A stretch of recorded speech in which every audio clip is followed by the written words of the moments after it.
Приватните превозници се враќаат на скопските улици. Реалност или илузија? Што се ветуваат кандидатите за градоначалници? Започнуваат вести на Слободен печат.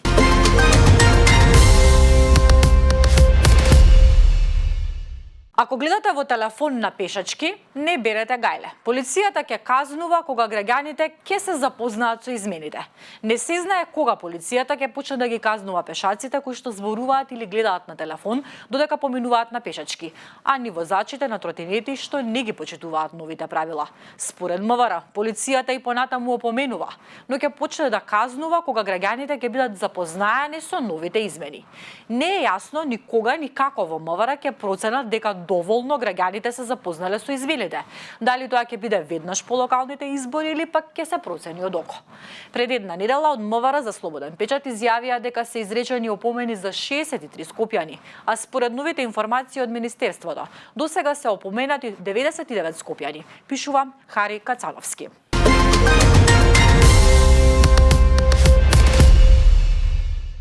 Приватните автобуси од денеска возат по редовен возен ред. ЈСП им уплати по 6 милиони денари на трите компании. Автобусите имаат потреба од редовно сервисирање како и секојдневна употреба од гориво за да возат и поради овие трошоци. Мора редовно да им се уплаќаат средства за да нема прекин, а граѓаните да не чекаат по автобуските станици, вели сопственикот на Јофи Бус Јовица Зафировски. Приватните превозници Јофи Бус, Вестор Транс, Радос Компани кои се враќаат во Скопје во петокот побара од ЈСП да им биде исплатен вкупниот долг од 170 милиони денари.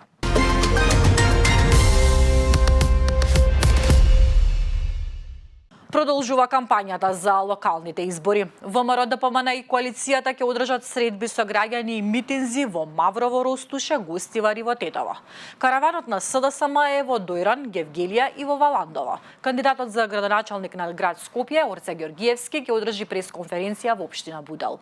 Денеска Каја Шукова, кандидатка за градоначалничка на Скопје од СДСМ и коалицијата, и Владко Митовски, кандидат за градоначалник на општина Газибаба, ќе бидат во општина Газибаба.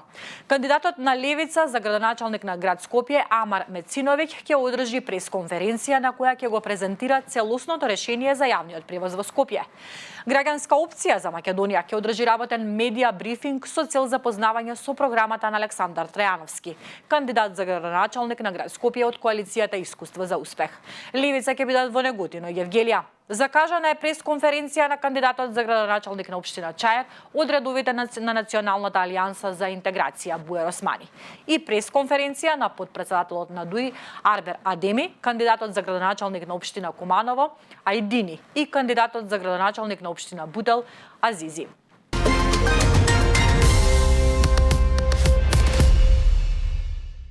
Левица ги затрупа институциите со жалби, но никоја не е надлежна.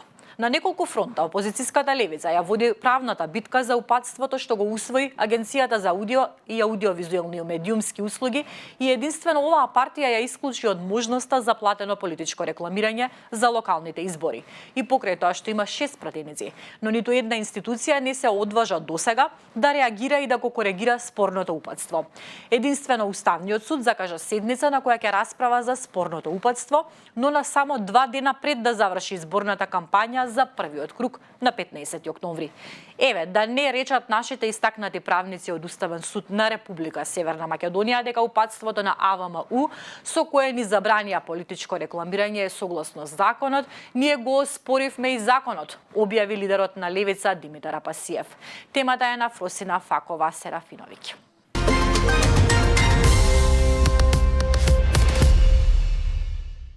И оваа кампања смрди на рециклирани ветувања. Ѓубрето и смрдеата ќе ги снема за 72 часа. Автобускиот превоз наеднаш ќе стане брз. Ќе има и нови булевари и улици, пречистителни станици. Ќе се реши сообраќајниот метеж, депониите, воздухот ќе биде чист.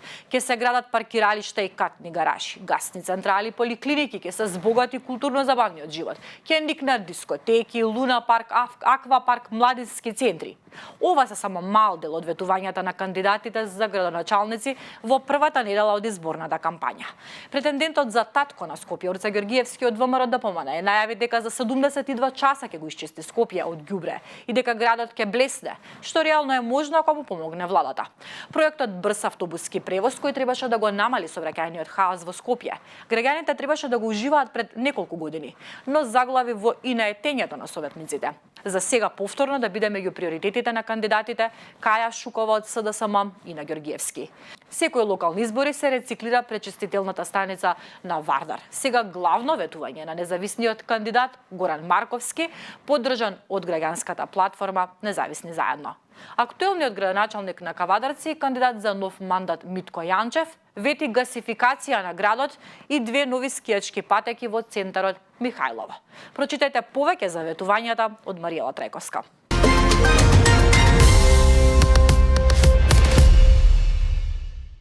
Која е судиката што ќе суди за Кочани? За судиката Диана Груевска-Илиевска, која ќе го води еден од најголемите судски процеси во историјата на земјава, со над 30 обвинети, која што ќе биде под будно око на јавноста, на веб страницата нема ниту фотографија, ниту професионална биографија. Единствено пишува дека за судија била избрана во 2006 година и дека работи во областа кривична материја. Судот во соопштението го истакна долгогодишното искуство од судиката од одделот на кривично полнолетни. Груевска-Илиевска во судското портфолио ги има големите случаи што се водеа против поранешните премиери Владо Бучковски и Зоран Заев и против новинарот Томислав Кежаровски. Таа преседаваше и со советот кој судеше за трагедијата што се случи кај Ласкарци во 2019 година, кога загинаа 16 лица, а 37 беа повредени. Темата е на Фросина Факова Серафиновиќ.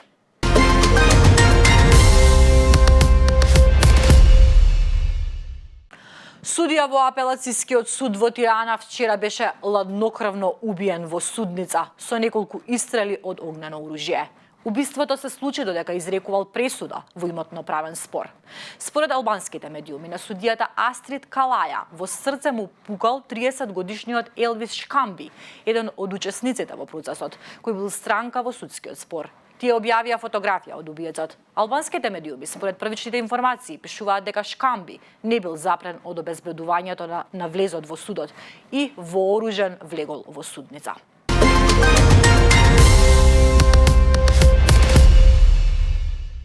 Денеска навршуваат 2 години од војната во Газа. Во Израел им се оддава почит на жртвите од нападот на Хамас кој се случи на 7 октомври. Со видео насловено "Најмрачниот ден во историјата на земјата", Израел се потсетува на кобниот ден. Ожалостените семејства се собраа на местото на музичкиот фестивал Нова, каде што се случи нападот од палестински исламисти. Според израелските податоци, таму беа убиени 370 лица, претежно млади луѓе. Според палестинските здравствени власти, контролирани од Хамас, од почетокот на израелската офанзива на крајбрежната енклава загинаа над 67.000 палестинци. Хамас се уште држи 48 израелци, од кои се верува дека 23 се живи.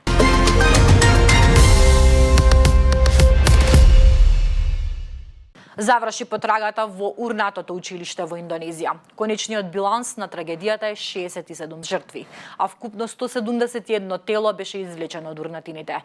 Најмалку 10 лица се уште се водат како исчезнати.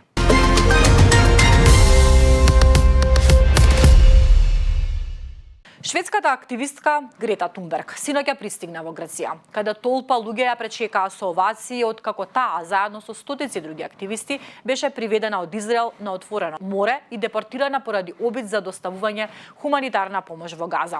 Грчкото министерство за надворешни работи соопшти дека 161 активисти вчера долетале во Атина, вклучувајќи ја и 22 годишната Тунберг. Меѓу нив имало 27 грци, како и граѓани на приближно 20 други земји.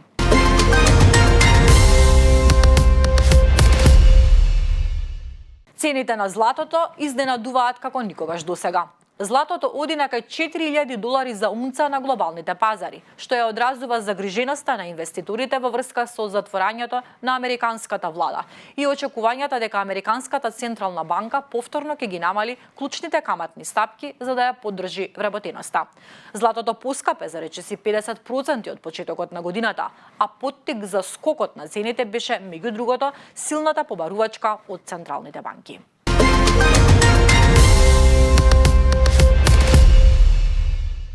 Европа го добива својот прв патнички воз без возач.